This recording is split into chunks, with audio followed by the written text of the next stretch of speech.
Hello, everyone. A very good afternoon. Thank you so much for joining us today. This webinar is part of the Smart Nation Together channel that is organized by the Smart Nation Digital Government Office. So, to find out more about our free webinars like this, you can actually visit the chat box. So, I've just sent a link. It's go.gov.sg/SNT to find out about future programs like these as well. So, today we're very privileged to have with us an awesome speaker from AMP Labs, and his name is Etienne, an exercise physiologist and sports scientist, to bring us through today's webinar on tech to improve sporting performance. So feel free to leave your questions at the Q&A box, and we'll get to them at the end of the webinar. So over to you, Etienne.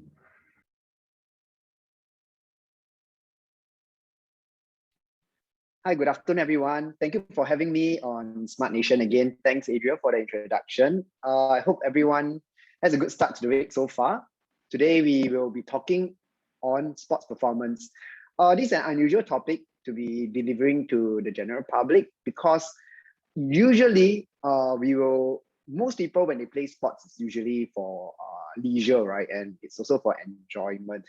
But when you talk about performance, how many of us is actually like concerned about, oh, I must run faster, I must cycle faster than my peers, or I have a certain target?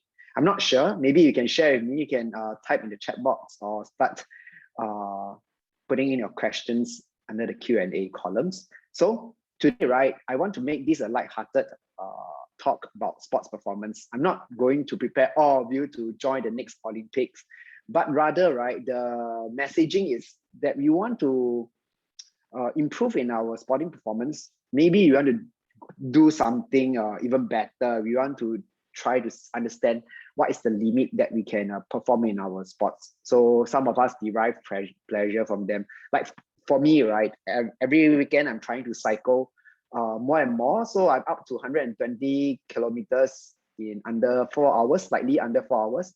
So I'm trying to do even faster than that because I just feel I feel happy doing it. Yeah. So that's why this topic could be relevant to some of us, right, that share the same aspirations. Then secondly, right, when we do sports also, it's a way of keeping ourselves active. If you have a goal to do better, to perform better, right, you will keep on doing the sports and ultimately you will enjoy an active lifestyle. So another approach is we do sports to keep ourselves healthy. And studies have shown, right, that most people that do sports actually continue to be active, right, until they are past the age of 60. So sports is a great way to keep ourselves active. Okay, so this is why we want to talk about sports performance today. And a bit about myself. I work at MLab now. MLab is a one-stop wellness center in Singapore. It's one of the first to have everything under one roof. So physiotherapists, exercise physiologists, sports scientists, dietetic services. Yeah, it operates just like the team behind the Olympians, but we actually bring the services down to the public. So we want to treat everybody. We want to provide the highest quality of service and the best support to everyone. I graduated recently from NIE in a master's in exercise and sports studies. I did my research in learning. So basically how people learn in sports, how people learn exercises. That's very important, right? Because at the end of the day, no matter how good a program is, if we are as practitioners, if we are unable to communicate to our patients or athletes how to do the exercise, then the program is useless. So communication is part of my research. And I've started all the way back in 2006. So it has been a long journey. And my journey has taken me to both sides of this exercise and sports science field. So I've been an exercise physiologist, also working with Apple on the Apple Watch, and also a sports scientist for the national football youth team and the senior team. I assist the head coach in football fitness. And my main purpose, right, for MLab is to help to push through the vision, right, of preventive health and conservative treatment. What does that mean? That means, right, we want to prevent the health from deteriorating by the means of exercise. So we want to stop something from happening before it even happens already. As we always say, prevention is better than cure. So today, right, we want to understand how pushing sports performance can actually help us to prevent illnesses that comes about from an inactive lifestyle. All right, so that's about me. And if you have any questions that you want to understand where I come from and what is my experience, right? Yeah, also feel free to add in the Q&A. I will try to get to each and every question as much as possible, because like I always say, for MLab talk or Smart Nation talk, right? The talk is more about you than us, all right? You are the star today. So we really want to make sure that this feels like a live talk. That means I want to interact with all of you. So please ask me lots of questions. All right. What do we want to understand today? Okay, first, very important, if some of you have been on the talk the last time round, okay, you will probably hear me saying that, okay, how many of you have wearables? Half of you have wearables, or how many of you actually has mobile technology, which means you have download fitness app on it. Okay, so about half of you all have downloaded it or possess a wearable, right? Now, how can we use those data, right, to actually improve sports performance? Okay, and it's from a very basic point of view. I'm not going to go into very impractical methods where you cannot execute yourself. So what I'm going to share with you today, right, on what data means, right, is something that you can do it on your own. So that's the best takeaway. All right. Then second, once you understand what the data means, how can you use the data to actually monitor your own progress? And lastly, right, to train safely. So two things: one, to understand what the data means; second, right, to use it. Okay, and there's one key point, right, which is to train safely. That is so important always. All right. Let's see. Give me a moment. Oh, okay, your name, please. Yeah, hi, Kevin. Thanks for dropping by to hear us. Oh, Adria, is it possible to share the poll results? Let me see. Great. Oh, okay. Interesting. Today's demographic, it's pretty evenly spread out, because okay. Yeah, similar to the past, but I think we have a bit more in the age group of 30 to 40. I think I can assume that people in this age, right, usually they still stay active in sports. Probably some of them, because of the intensity of some sports, right, probably due to aging, people do drop off. There's a bit of yeah. So what kind of sports do you play? Can you all guess, right? What? Okay, maybe you all can see the poll already. So badminton, right, is 22%, and running, no surprise, quite a fair bit, also 14%, swimming 18%. Oh, the others 29%. Not too sure. Oh, there's 8% that don't play sports. Oh, that's fine. Cycling only 4%. Oh, that's so sad. Football is only 2%. Oh, that's one of my favorite sports. Why? Okay, so badminton is 22%. Oh, that's interesting. One of our client, right, is aiming to be top 3 in the Masters tournament worldwide, or regionally. I told him to be more, let's plan for regionally. So great. Ask me some badminton questions, all right? Running, yeah. Running, I was a competitive runner last time when I was in the army. So yeah, running, I could help you. Swimming wise, I'll do my best.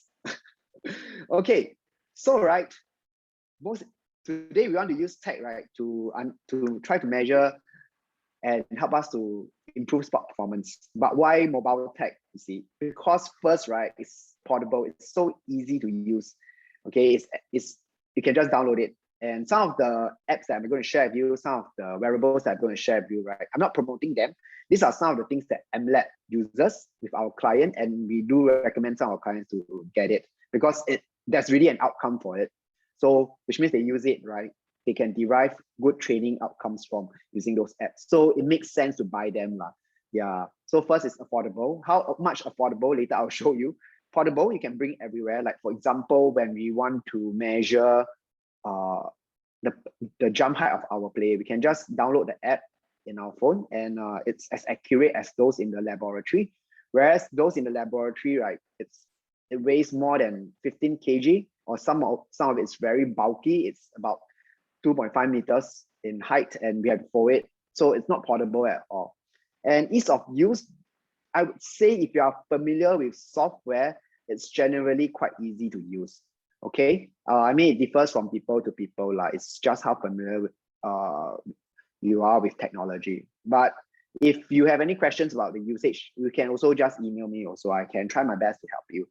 Okay, downside is some of the mobile tech, right? It might not be as accurate, and the reliability means from the first time you measure to the second time you measure, right? There might be some variance, okay? But does it matter? So it depends on what you are doing, right? If you are going to write a research paper, then of course it's not appropriate because you want to use the most accurate instrument to produce your results, right? But if you are going to use it for daily feedback or weekly feedback about your training status, that's fine, okay? Because the results is maybe 5% to 10% of variance. And it depends on your threshold again. Some people can stomach it, but it's still better than no feedback, all right? So that's the downside of it. So it depends on whether you can, this is acceptable for you or not.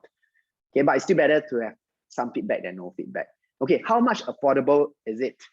All right, so let's see. Okay, the picture you see on my left hand side, that is a force plate actually. All right, that costs about USD $30,000. So in Sing dollars, it's maybe about 40 plus, slightly 40,000 ish. Yeah, Sing dollars.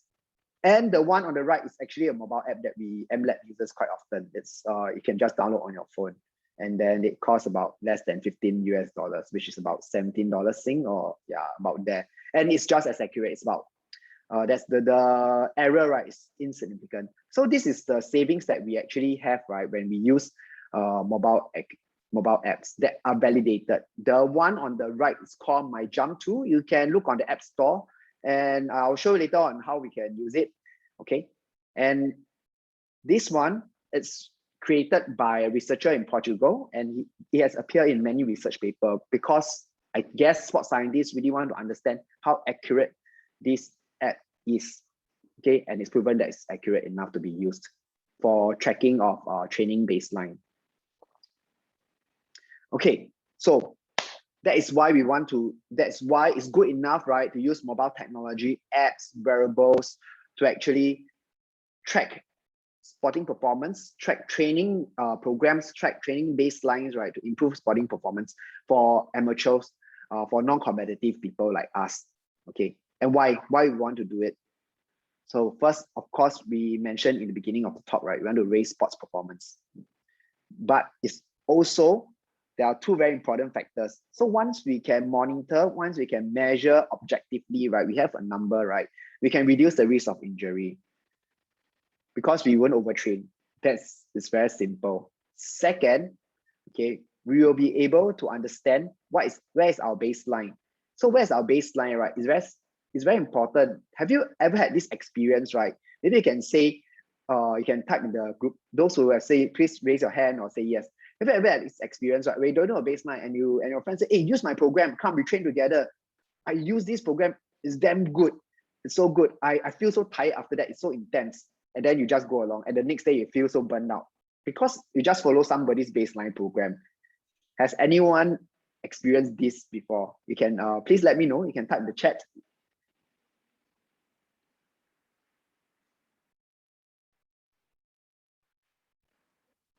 Give you 30 seconds.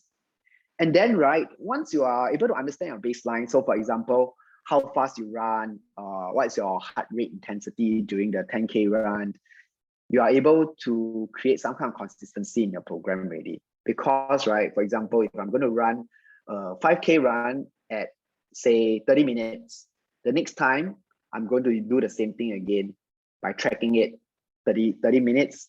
Then I'm going to reduce the timing by 30 seconds, 29 minutes, and 30 seconds.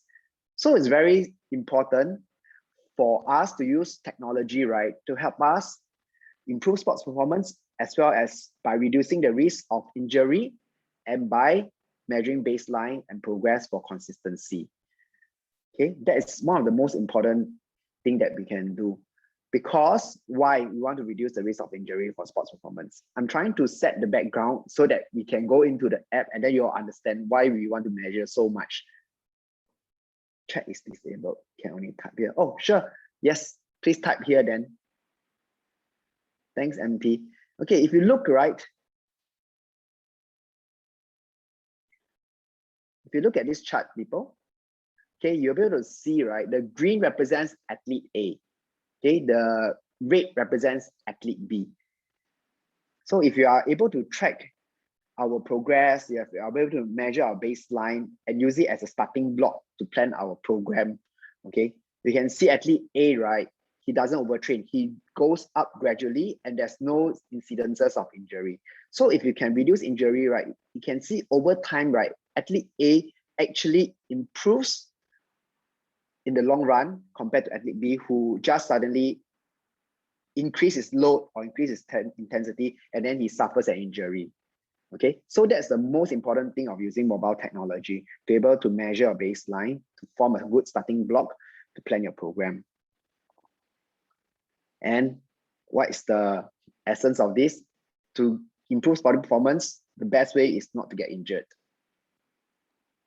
All right, today, our mobile technology will be able to help us with these points, okay? So in any sports performance design process, right, there's always 4 parts to it. So first, right, is learn about our baseline. Second, once you know where is our starting block, for example, are you, even in academics, right, are you at basic, are you at primary 1, primary 2, or are you at sec 1, sec 2? You all must know, right? So we can provide the right syllabus. So first thing, we need to learn where is it, and mobile technology can help you to measure it. So first, let's learn, right? After we learn our baseline, we will design the program. So the designing part, right, it'll be a bit difficult to explain today, or probably that would be better if you can find a sports scientist or a strength and conditioning coach to help you design it, because the person will help you to look at your baseline, your stats, and then you'll formulate a program. So it's like the person take your measurements, and then after that, you take the measurements and then create a suit for you. Okay, the deliver part is also the conduct of the trainings. So the person will watch you, make sure that you run at the right intensity, the right heart rate. Maybe the person is like, the athlete is called Michael. Michael, slow down, or Michael, you need to push harder because today the intensity is like that. So the design, the deliver part, we're not touching on so much today. The last one is the review part. So after you have designed the program, you have done the training, the refined part is you want to revisit the program and measure the outcome. Okay, so you go back to mobile technology and to measure it, right? To see, oh, have you improved in jump height? Have you improved in your running speed? Okay, so, and then if you have, okay, good, maybe you can keep the program the way it is. If not, you refine it, change the frequency, change the intensity. All right, so this is something that today's mobile technology will be help you more with the learning and the refining part. The middle portion, I will share with you, right, the design and deliver app, right? I'll share with you some AI applications, right, that can help you to conduct training. Okay, but most importantly, I'll touch on the learn and refine part a bit more. Okay, so if we were to have a plan, right, the learning and design part, the learning, design, deliver, and refine part will look something like this. It's supported by applications. So the first one, you can see learning, right? There's a body composition. That's a portable one. Or you can use a body composition skill to measure what's your muscle mass percentage. Then you can see the design and deliver is done by Freeletics, Fitbit Coach, or YouTube. Okay, YouTube basically shows the exercise. Fitbit Coach and Freeletics, they are AI. Okay, so artificial intelligence, you actually key in your weight, you key in your training frequency, they plan a program for you, and then you can give it feedback, and then it churns out a new program that increases intensity on load. The only thing that it doesn't have, it's probably the AI might not be advanced enough to give you feedback. If you are injured, what will happen? If you feel tired, how much can you dial down? At this moment, I think the AI is still not mature enough. So, but for some of the more simple programs, the AI coach software will be able to take care of it, like Freeletics, Fitbit Coach. Okay, and then refine, you can measure again with the mobile technology or body composition machine, and then you key in those data right inside the AI's coaching software, and then it churns out the new program for you. So this is how the sports performance process would be like. So what can we do? What kind of mobile technology will help us to support learning and refining?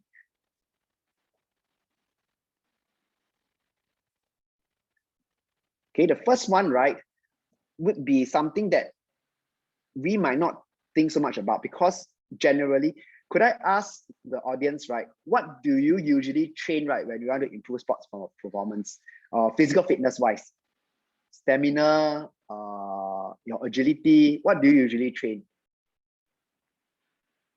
Badminton, right? 22% of the audience. Do you do any training to improve certain fitness, physical components of badminton?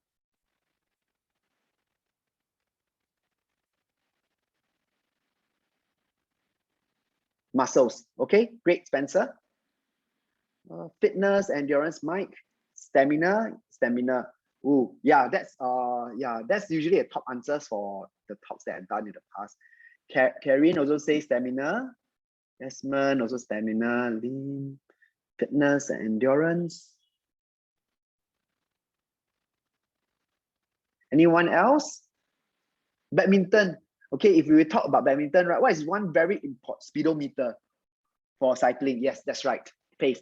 So for badminton, there's one thing that's very important, right, that determines your performance other than being able to last the sets. Like my player, he has super good endurance. He can out. So his strategy is to slow play, right? So he wants to outlast the opponent. Okay, but one thing he lacks. Can anyone guess? He has a lot of stamina. But one thing, right, he's not able to pick yet, right? And HRM, yes, correct. Heart rate monitor, true.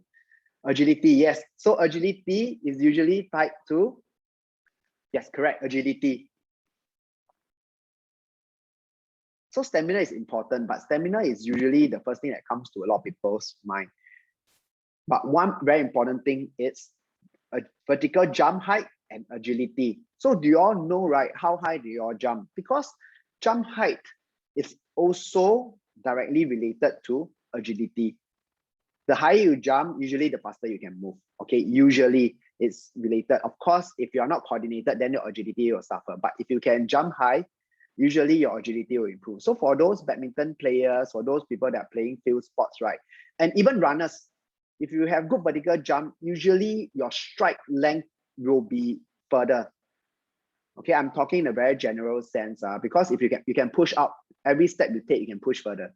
So power is very important. So learning, right?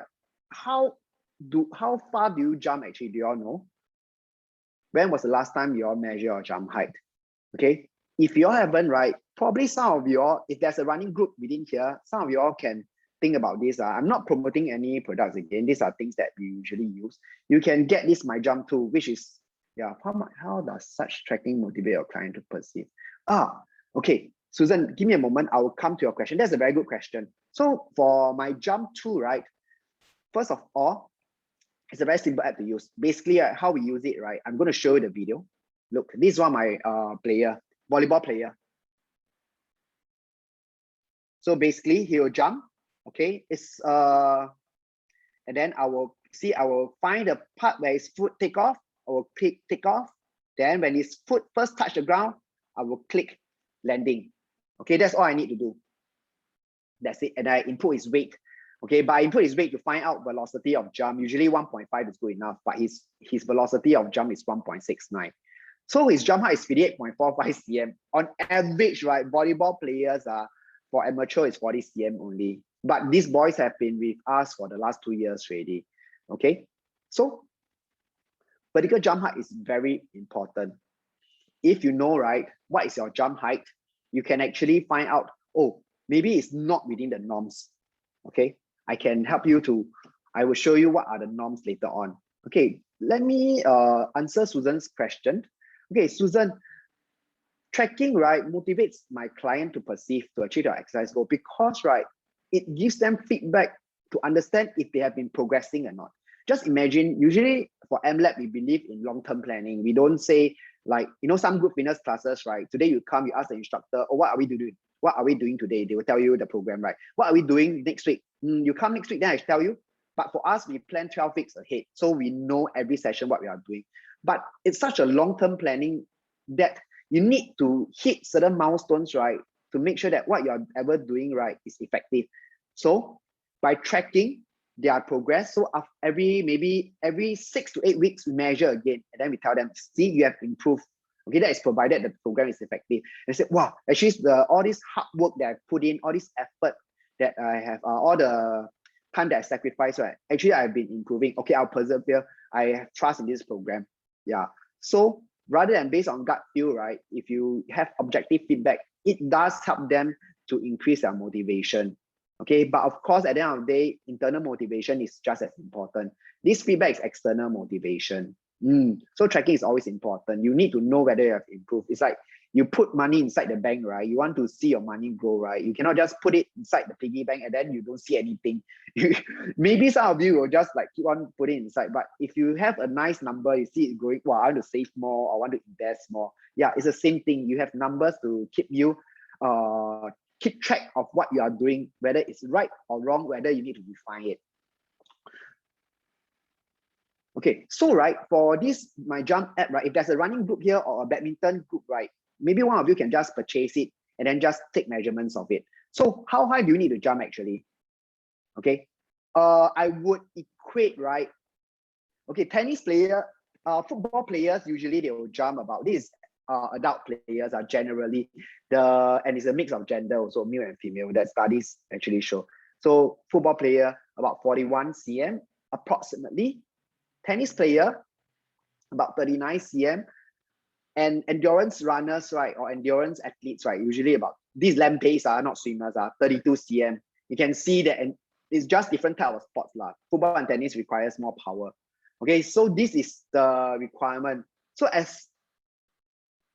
as long as you know the norms, right, you know, oh, actually, I want to be able to jump higher to smash, you know, I can't smash the ball, I cannot hit it. Or oh, my pace in my running is so, I can't seem to increase. I've been training every day, you know, I've been increasing the mileage. But actually what you lack is because of power. Because after you measure already, right, you know your power is actually not at normal level. So you do the training, you try to ask a strength and conditioning coach to help you design the program, right, to increase power.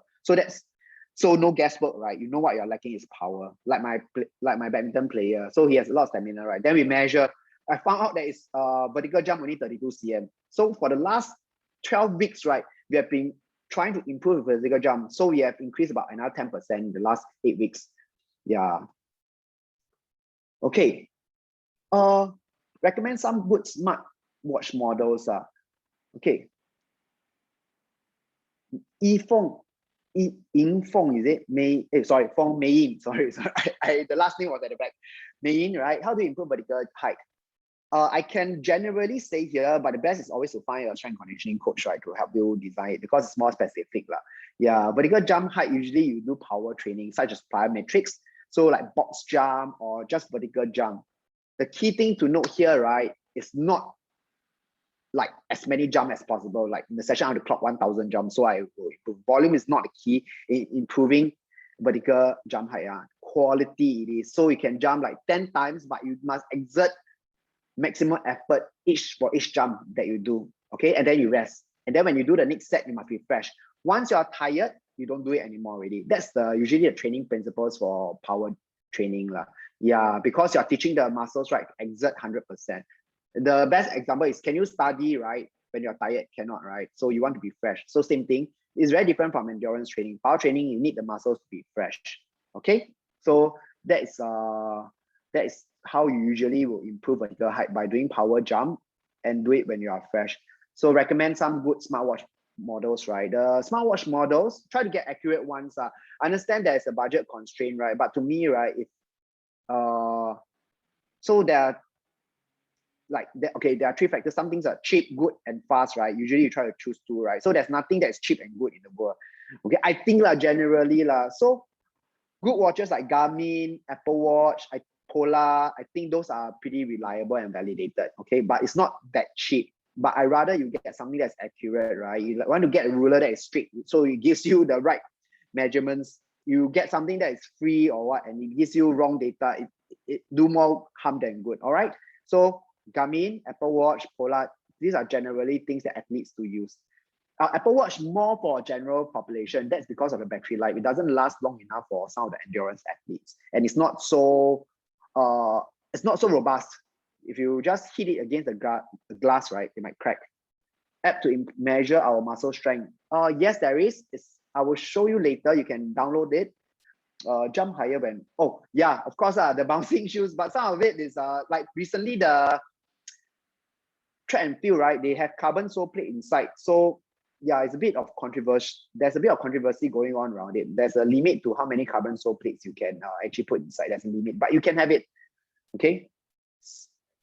Slow down muscle aging. Yes, correct. So to slow down muscle aging, everybody can do resistance training, even when you're old. That's not to say, oh, when you're older, you should be more safe and not do resistance training. There is, if you look on internet and look for silver generation, man, I think there's a group of old people, seniors, that are still doing resistance training and they look very strong for the age. Locals, you can Google it. And one of them is my friend Victor. This guy is insane. He's completed a triathlon. I'm not recommending anyone does it. He finished the swim leg of the triathlon right with a torn bicep tendon. So that guy is insane. Okay, I'm not recommending anyone to do it. But yeah, I mean, if me, I will probably stop and seek help from a medic. Okay, safety issues for doing vertical jump. You must be strong enough. You must have good technique. So find a coach to help you to do it. Okay, strength and conditioning coach. Preferably those right with an exercise and sport science background, because in Singapore, the personal training industry, right, is not really regulated, and there are so many certifications. Some of them is weekend certs, like 2 days course, and you graduate with a personal training cert. I'm not sure how much you can learn in the 2-day course, and it depends on you whether you want to entrust your health and fitness to somebody who has just gone through a 2 days course.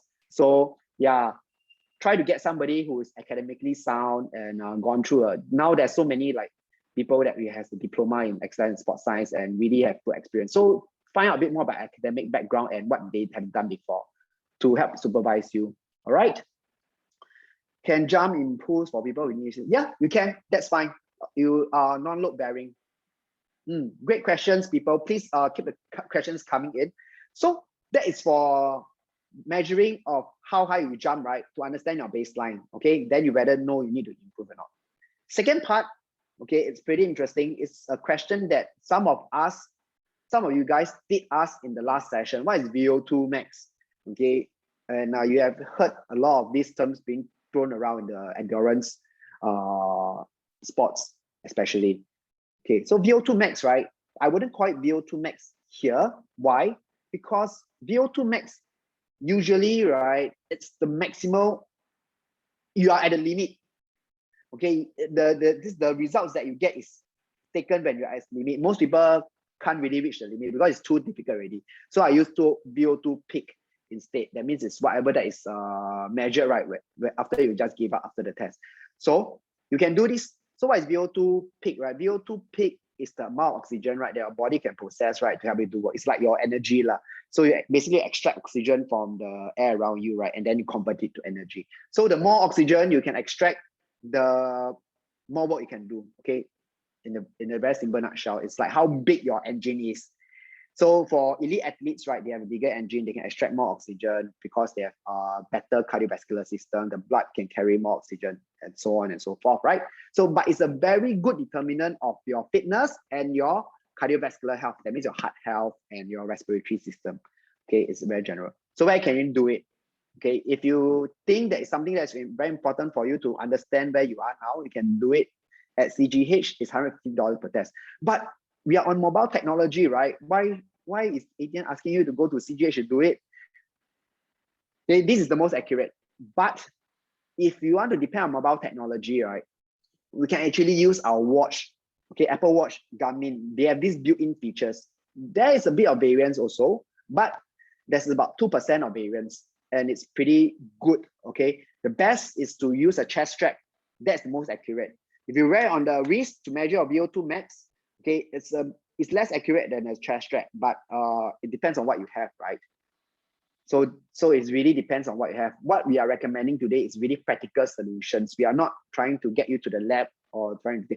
We want to give you solutions that everybody can actually execute. So how do they do it? They measure your heart rate during a run. Usually it has to be above 10 minutes the run. Okay, and then the algorithm inside the software and inside the watch will actually give you an estimation of where your VO2 peak is. Okay, why is this important? You want to know, people say, oh, I'm very fit. Yes, you can say I run 2.4 in say 10 minutes. Yeah, that's not bad. But how about VO2 max? How much oxygen can you actually extract? Maybe you also want that data, right? So you can use your watch to give you that feedback. And then best of all, you look at this, right? the app actually helps me to track over time. So the good thing about using mobile technology, you don't need to write it down.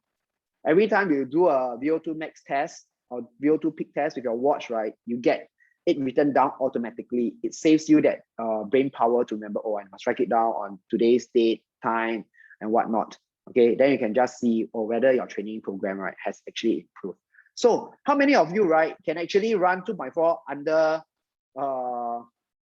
8 minutes? Anyone? Or if there's anyone under 7 minutes, wow, that would be incredible. How does, type answer, okay, answer that already. Open, strength. Yeah, exactly right, MT. You see on strength building, right, MT has shared something.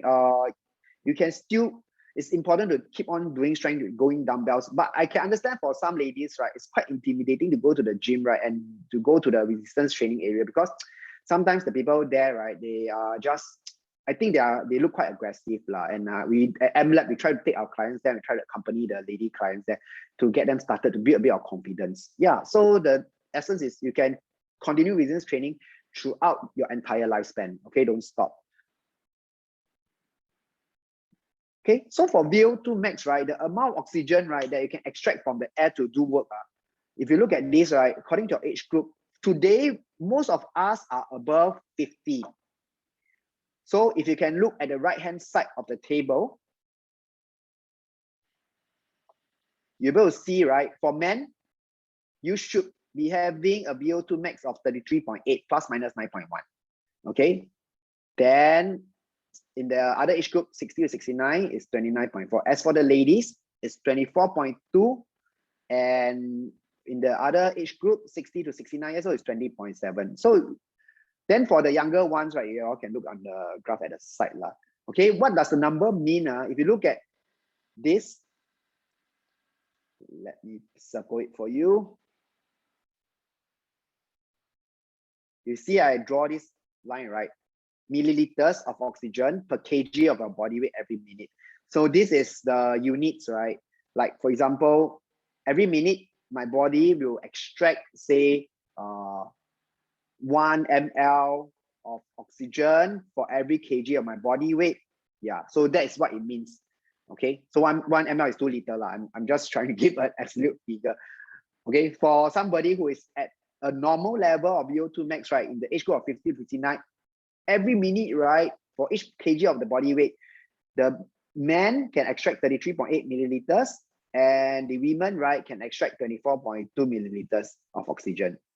Okay, then you ask me, so what does all this mean? How does it compare to the top runners? Okay, I'm going to show you now. Some of you might have hear about So Ryong recently, right? Because of the saga and all these things. All right. So I'm going to give you an example. So Ryong, right? He recently completes the 2.4 in under 7 minutes, which is an amazing feat for most of us. Can any of you share? Do you provide VO2 max tests? Yes, we do field tests actually. For equipment tests, right, you have to go to CGH. They have the laboratory to do it. Yeah. And can anyone want to share their 2.4 results here? You can feel free. It's good to share. Or you have some goals, you want to clock under 9 next year. So for somebody to run 2.4 kilometers in under 7 minutes, right, the VO2 peak, right, should be between 65 to 68. So that is double of what most people have usually, or even like 33% more. Okay, like mine, right, is about 40. I'm just a normal person, yeah. So that's incredible. And there are Olympians that goes up to 80. It's quite crazy, yeah. But that comes with training. If you're asking me, right, if training can actually change that, yes, it can. So the function to measure a VO2 peak, right, is available on the watch. You just need to go to the app and go and download it. All you need to do is, I think for most of the application and smartwatches, you need to go outside, do an outdoor run under a clear sky because it uses GPS, so that it should not be cloudy. So that's the most accurate, and do it 20 minutes. And then it'll give you a reasonably accurate results of your VO2 peak. Okay, So that is for learning, right? Learning, you learn about baseline. Okay, so what about, so once you know, okay, your power is like this, my agility is at this speed. The My Jump tool also can measure agility. There's a feature inside that you can use to measure your agility test. Okay, it's just a start-stop button lah. It uses the video cam, right, to actually measure when do you start, when do you stop. Okay, a point to note, right, when you use My Jump tool, your phone should have slow-mo. It should be at 240 frames per second. It's a bit technical. But the frame rate should be high enough so that it can measure accurately. All right, so now we know our baseline. So what about the design and the deliver part? Okay, I did say that the design and deliver part best is to be handled by a strength and conditioning coach or somebody that you trust, that is academically sound and has good experience in working with people to improve sports performance, right? If not, you want to do it by yourself, there are a few apps that can support you to design and deliver the training. So the first one, right, that goes back to the question that one of you asked, is there an app that can actually measure how much strength I lift? Okay, for this application, it's called My Lift. Okay, measure your strength. You need to pay because the Dr. Carlos has put in considerable work to make sure that this is accurate. Okay, the numbers inside, it might be a bit tricky to analyze, but it has a guide inside. So what it does, right, it measures how fast you can actually lift the weight. Okay, and it also, what is good, it also helps you to measure whether you have done the exercise technique correctly. So you can see on the right hand side, right? You can see the markers. You can see it's slightly tilted to the left. Okay, so it gives you this feedback whether your lifting technique is symmetrical and not symmetrical. Then you can bring this result to somebody to help you correct it lah. But if you are knowledgeable enough to correct it, by all means try to do it. Okay, so this My Lift is quite good. The thing about measuring your strength, right, not necessary nowadays, right, not necessary that you must lift heavy. You can also try to increase the speed that you lift. So it's a good reflection of how much strength you have also. Strength, speed, it's more relevant, speed, strength. It's also more relevant, right, to sports, because basically in sports, you want to move your body fast. You don't want to take something very heavy and slowly bring it up. That's not relevant to badminton, running, or even swimming. Yeah. Okay. So check it out. My Lift, measure of strength. The next one, for those people who think that, oh, I need some agility drill, this another AR, augmented reality. So basically you need to put your phone on a tripod that you can see, and then you'll be able to see the graphics that appears and you need to tap them. The good thing is there will always be a score. So over time, you know whether you have improved or not. Okay, here is it. So you tap and you squat. So pretty interesting. They gamify training actually, and you can make sure that it's consistent. You use the same program over like 8 weeks. For example, like this program A, you just key in, okay, Monday, Wednesday, Friday, I'm going to do program A. And then over time, you keep it consistent. I'm going to improve in my timing. For program A, I'm going to score 50 points in week 1. Week 2, I'm going to score 55 points. And there you go. You have track and you have used an app, right, to help you plan training. Okay. Another one that you can do with the app. This one, it has imaginary hurdles. It's pretty interesting. So you can see it pops up and you need to touch it. Home Court is available on App Store also. Right? There are certain features that you need to pay as usual, because you need to, the software designer also needs to make a livelihood. But if it's good, right? I mean, go ahead and support them, right?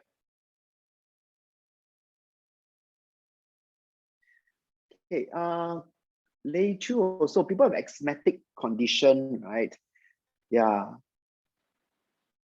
I think people with asthmatic condition, it depends on how severe it is. Is it childhood asthma? What kind of trigger do you have when you exercise? What is the, and basically for asthmatic condition people, right, it's best to work with an exercise physiologist, somebody who is trained to work with you and to design a program for you. That is the best lah, because most important, must measure your baseline, must monitor how you react to certain exercises. Okay, and because certain sports, right, it might be too intense and it might create hyperventilation. So if it can work with a exercise physiologist to find the right spots at the right intensity to slowly level you up to a level, right, that you can do to improve health and also for you to enjoy, right, that would be the best. Okay, it's possible to still improve, but you need someone to design the program for you, to measure the baseline for you, and to help you create the parameters that you can work around with, and then slowly to bring it up to the next level. Okay, next, right, to the design part and the deliver part, you need to also monitor your training load. Why is it so important? If you see the green circle, okay, those are sweet spots. If you still remember your math, right, the x-axis is the training load, the y-axis is the injuries. So you want the y-axis to be as low as possible, the training load to be optimal. So you can see, right, it doesn't mean, in the past, last time my coach would say, oh, train as much as possible, you don't rest, resting is for the weak. The only easy day is yesterday or something like that. Okay, it's advocating more is better, but actually, right, it's optimal training. If you can see it on this chart, when you hit a sweet spot, injuries will be manageable. Team fitness will actually be optimal and team performance will be high. So that is a sweet spot. But as you train more and more, you see the training load, right? As it goes more to the y-axis, x-axis, excessive, right? You can see injuries, the graph, the one at the bottom, it actually goes up. Performance at the last line, right, it drops. So this is what actually happens. Okay, so how can you monitor training load, right, for yourself? Using mobile app. Okay, there are a few ways.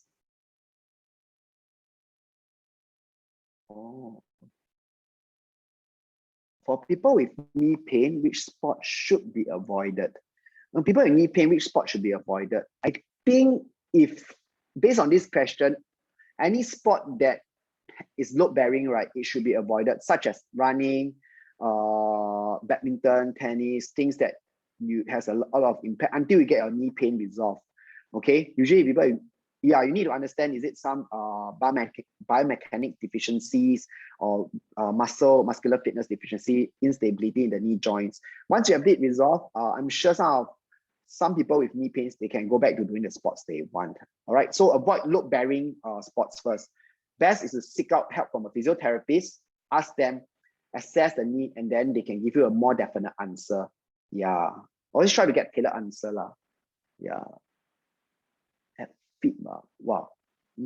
I think for Mark, right, this one, yeah, work with the exercise physiologist. So when you are when this person with fit, right, when they are training, they must really be training with a specialist at the site. I would recommend that, yeah, and need to find out the cause of the atrial fibrillation. It's whether it's something that has exercise contraindication but assessed by the cardiologist, or is it something that they can still exercise safely with? Okay, this one, so process is go to a cardiologist, find out what is causing the FFIT. Okay, that means irregular heartbeat. All right, second, once the cardiologist clear you to do exercise, or somebody who have FFIT do exercise with an exercise physiologist to monitor the symptoms, to have feedback on how much you can exercise, how hard you can exercise. So this has to be guided for sure. All right, and the safe training exercise, right? This has to be prescribed. It cannot be just answered here. Yeah. Okay, but the process is like this: cardiologist and exercise physiologist.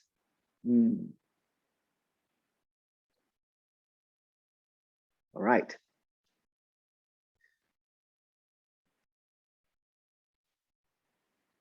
So there are two ways of tracking training load. First, internal. Internal means you just have a feel of how you train. All right. On a scale of 1 to 10, right? For example, like today when I run, I feel like, oh, I'm at 5 or 6. Okay. So my rating on a scale of 1 to 10 is 5.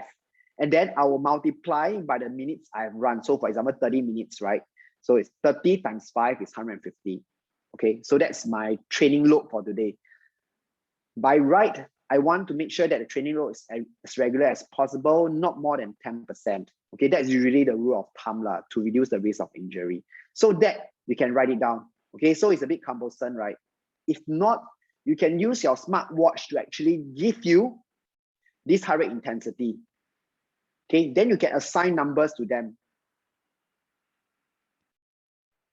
Okay, then you can create a spreadsheet, and then after that, you can just key in the numbers. It's pretty simple.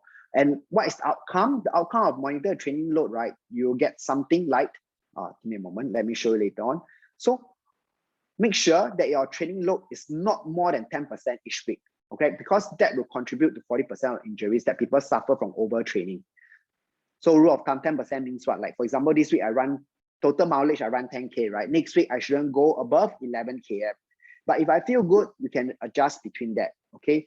If you go over 11 km, just be mindful that the risk of injury actually increases. It's always about mitigating risk. So between 5 to 10% is good.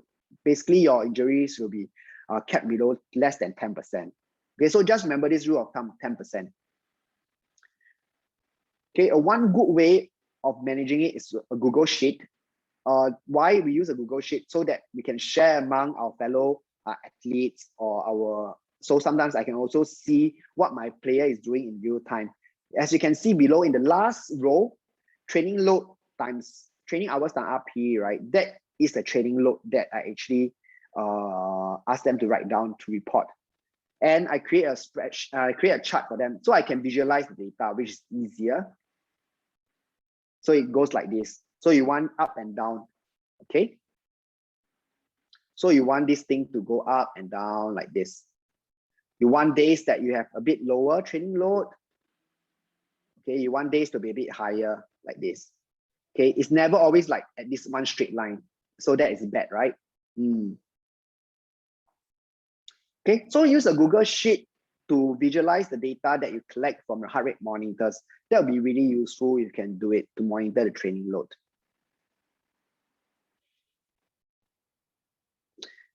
Okay, so that is internal, right? How you feel, what your heart, how intense it. The next one is external. External is pretty straightforward. If you look at Strava, some of you have used the Strava app. Can I ask who uses Strava down here to track your runs? How do you find it? Is it useful for you? So you can see, right, on the right hand side, this is one of my clients. Okay, so weekly mileage, he's doing about 222 kilometers of cycling for the last week. Okay, we want to try to monitor this, and we try to always plan, right, a rest week in between. This pairs your Garmin CycleCom. Basically, it gives you feedback every time.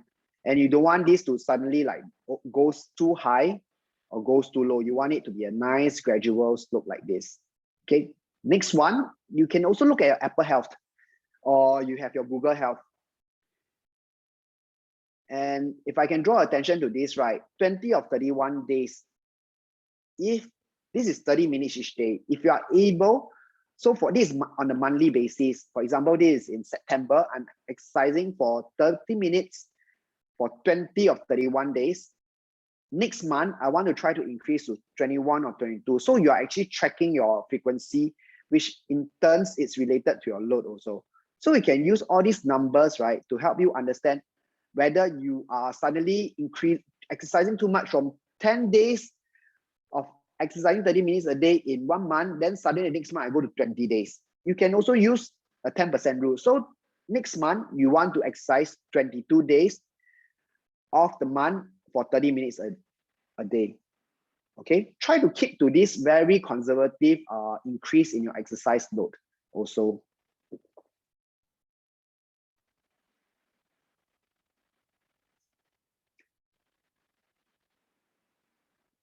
You can always find all this data, right, very easily on your Apple Health.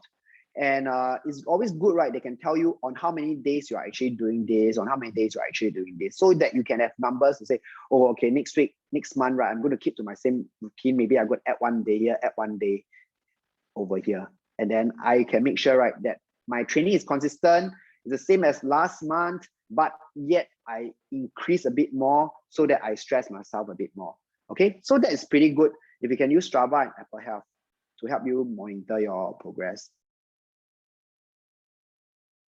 All right, so I hope today's sharing session does help you with understanding basic information that you can find on your wearables and mobile apps that you can use to plan your training, measure your baseline. I think that's the biggest takeaway, to try to explore a bit more on what present mobile application and what present wearables tech can help you to understand about your own baseline fitness to improve sports performance. And given that the technology now is cheaper and more accessible, everybody can try to explore a bit more. So for MLab, like I mentioned just now, we really want to push out preventive health. That's why we have everything under one stop, so that all the practitioners can talk to each other about designing a more holistic program for you. It's like a kitchen, right? Where you have the chef to do the appetizer, the main dish, the dessert, right? But everybody works in the kitchen, so everything is seamless. And if you have any other questions, you can find us on Instagram. You can call us to book an appointment, or email us if you have questions pertaining to today's session, which is pretty much an introduction to the technology that is out there, right, for most amateur athletes to use to improve their sports performance. And do scan the QR code and follow us on Instagram. This is usually where we post most of our talks, the events that are happening. All right. And yeah, thank you so much for your time today.